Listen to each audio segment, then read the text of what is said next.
every time you cut the skin, superficially or deep, is going to leave a mark. Maybe small, but there's a scar. So it's not a scarless surgery. There's actually more scar tissue if you look at the surface area, and I've done that on the paper that I wrote.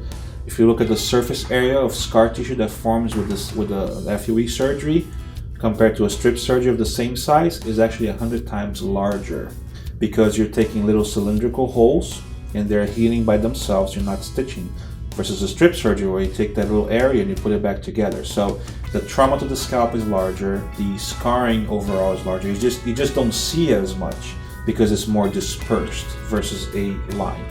But there's scars with FUE.